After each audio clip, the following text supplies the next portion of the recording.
47ನೇ ಅಧ್ಯಾಯ.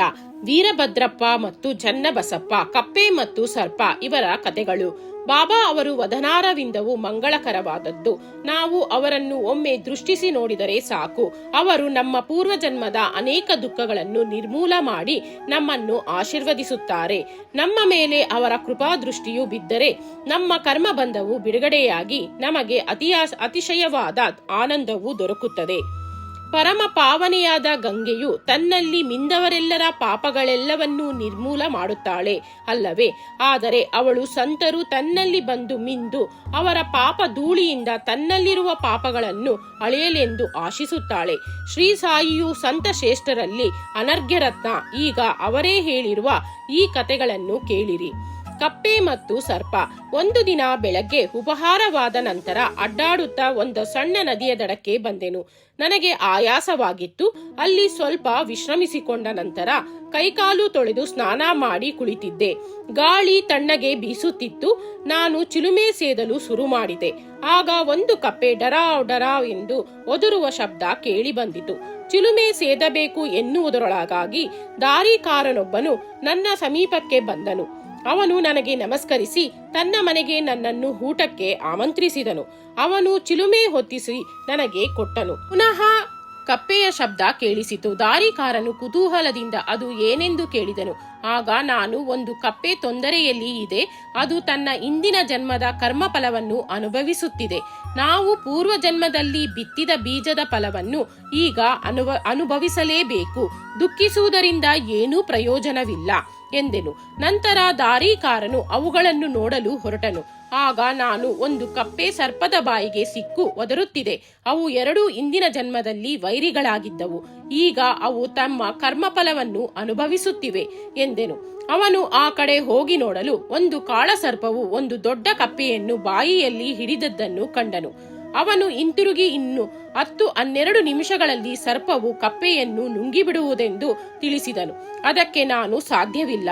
ಅದರ ಅಪ್ಪನಾದ ನಾನು ಇಲ್ಲಿ ಇರುವಾಗ ಸರ್ಪವು ಅದನ್ನು ನುಂಗಲು ಸಾಧ್ಯವೇ?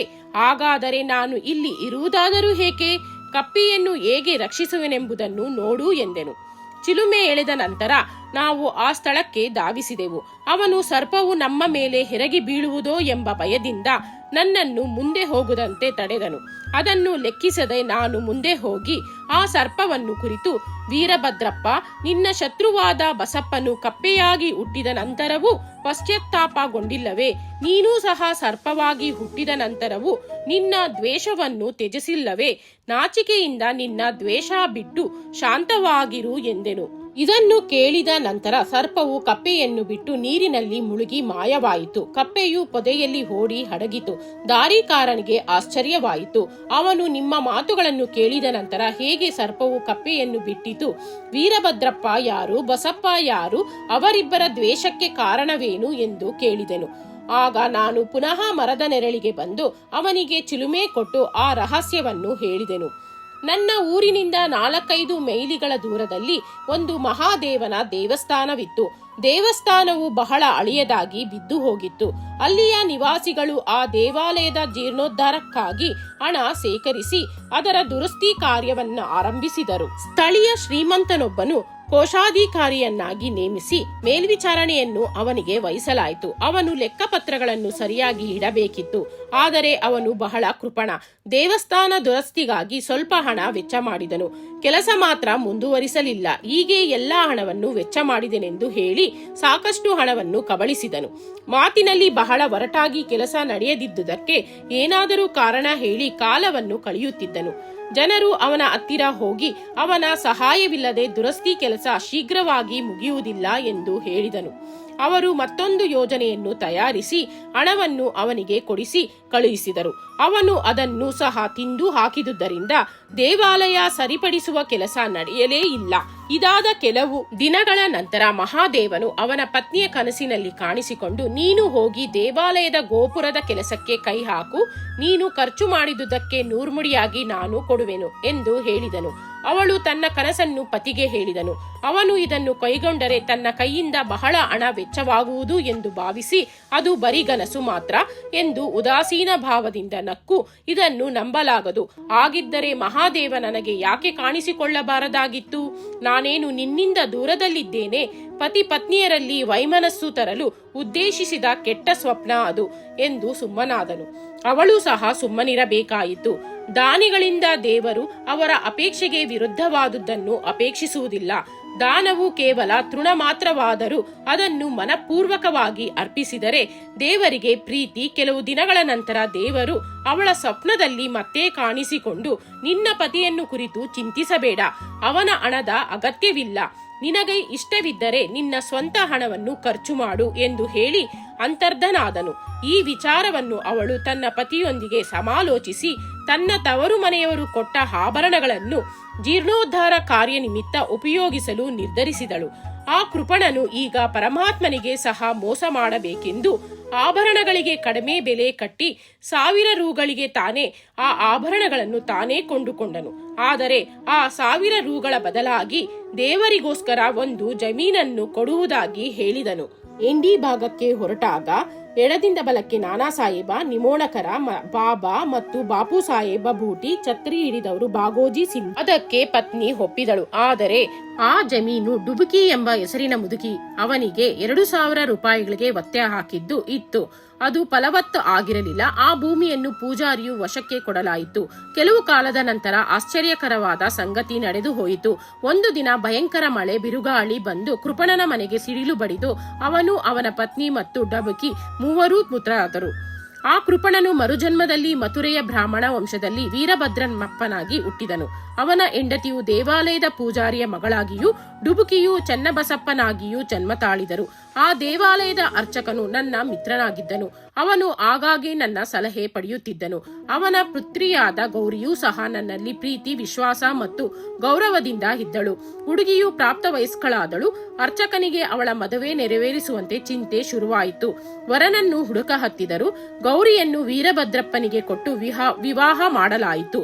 ವೀರಭದ್ರಪ್ಪನು ಮೊದಮೊದಲು ನನ್ನಲ್ಲಿ ವಿಶ್ವಾಸ ಇಟ್ಟಿದ್ದನು. ಆದರೆ ಆ ಜನ್ಮದಲ್ಲಿಯೂ ಅವನಿಗೆ ಧನಲೋಭ ಬಹಳ ಇದ್ದಿತು. ಕಾಲ ಉರುಳಿತು. ಗೌರಿಯು ಅದೃಷ್ಟದಿಂದ ಭೂಮಿಗೆ ಅತಿ ಹೆಚ್ಚು ಬೆಲೆ ಬಂದಿತು. ಆ ಶುಷ್ಕ ಜಮೀನಿಗೆ 1,00,000 ರೂಪಾಯಿ ದೊರೆತವು. ಅವಳ ಆಭರಣದ ಬೆಲೆಯು 100ರಷ್ಟು ಅರ್ಧ ಹಣವು ನಗದಾಗಿ ಬಂದಿತು. ಉಳಿದ ಅರ್ಧ ಹಣವನ್ನು 25 ಕಂತುಗಳಲ್ಲಿ ಕೊಡುವಂತೆ ತೀರ್ಮಾನವಾಯಿತು. ಆ ಹಣದ ವಿಷಯದಲ್ಲಿ ಕಲಹ ಹುಟ್ಟಿತು.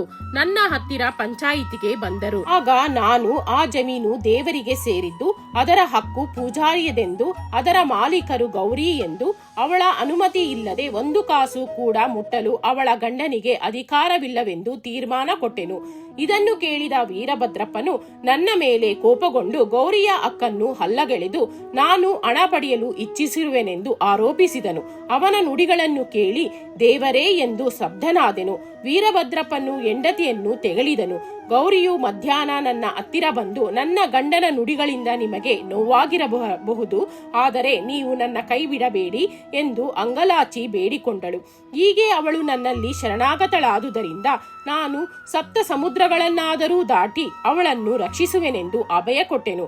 ಅದೇ ದಿನ ರಾತ್ರಿ ದೇವರು ಗೌರಿಯ ಸ್ವಪ್ನದಲ್ಲಿ ಕಾಣಿಸಿಕೊಂಡು, ಧನವೆಲ್ಲವೂ ನಿನಗೆ ಸೇರಿದ್ದು, ಅದನ್ನು ಯಾರಿಗೂ ಕೊಡಬೇಡ.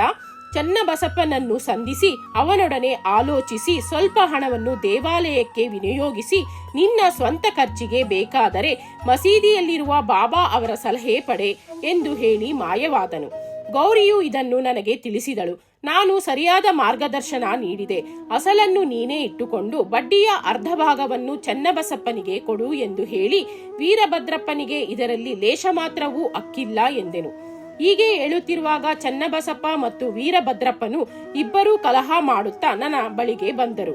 ನಾನು ಅವರನ್ನು ಸಮಾಧಾನ ಮಾಡಲು ಯತ್ನಿಸಿ ಗೌರಿಯ ಕಂಡ ಸ್ವಪ್ನವನ್ನು ಅವರಿಗೆ ತಿಳಿಸಿದನು. ವೀರಭದ್ರಪ್ಪನು ಅತಿ ಕೋಪದಿಂದ ಚನ್ನಬಸಪ್ಪನನ್ನು ಕೊಲೆ ಮಾಡುವುದಾಗಿ ತಿಳಿಸಿದನು. ಚನ್ನಬಸಪ್ಪ ಅಂಜುಬುರಕ. ಅವನು ಬಂದು ನನ್ನ ಕಾಲುಗಳನ್ನು ಹಿಡಿದುಕೊಂಡನು. ಆಗ ನಾನು ಅವನನ್ನು ಕಾಪಾಡುತ್ತೇನೆಂದು ಭರವಸೆ ಕೊಟ್ಟೆನು. ಕೆಲವು ಕಾಲದ ನಂತರ ಚನ್ನಬಸಪ್ಪನು ಗತಿಸಿದನು. ಈಗ ಚನ್ನಬಸಪ್ಪನು ಕಪ್ಪೆಯಾಗಿಯೂ ವೀರಭದ್ರಪ್ಪನು ಸರ್ಪವಾಗಿಯೂ ಇರುತ್ತಾರೆ. ಚನ್ನಬಸಪ್ಪನ ಅರ್ಥಧ್ವನಿಯನ್ನು ಕೇಳಿ ನನ್ನ ಮಾತುಗಳು ನೆನಪಾದವು. ಆದುದರಿಂದ ನಾನು ಬಂದು ಅವನ್ನು ರಕ್ಷಿಸಿ ನನ್ನ ವಚನ ಪಾಲಿಸಿದೆನು. ಭಕ್ತರು ಅಪಾಯದಲ್ಲಿರುವಾಗ ದೇವರು ಅವರ ಕಡೆಗೆ ಹೋಗಿ ಅವರನ್ನು ಕಾಪಾಡುತ್ತಾನೆ. ನನ್ನನ್ನು ಇಲ್ಲಿಗೆ ಕಳುಹಿಸಿ ಕಪ್ಪೆಯನ್ನು ಚನ್ನಬಸಪ್ಪನನ್ನು ರಕ್ಷಿಸಿದನು. ಇದೆಲ್ಲ ಆ ಪರಮಾತ್ಮನ ಲೀಲೆ. ನೀತಿ: ಮನುಷ್ಯ ಮಾಡಿದ್ದನ್ನು ಅನುಭವಿಸಲೇಬೇಕು. ಅದರಿಂದ ತಪ್ಪಿಸಿಕೊಳ್ಳಲು ಸಾಧ್ಯವೇ ಇಲ್ಲ. ಹಣದ ಮೇಲಿನ ಆಶೆ ಅವನನ್ನು ಕೆಡಿಸುತ್ತದೆ. ಕೊನೆಗೆ ಅವನನ್ನು ನಾಶಗೊಳಿಸಿ ಇತರರನ್ನು ನಾಶ ಮಾಡುತ್ತದೆ. ಶ್ರೀ ಸಾಯಿ ಪ್ರಣಾಮ. ಅಧ್ಯಾಯ 47 ಮುಕ್ತಾಯ.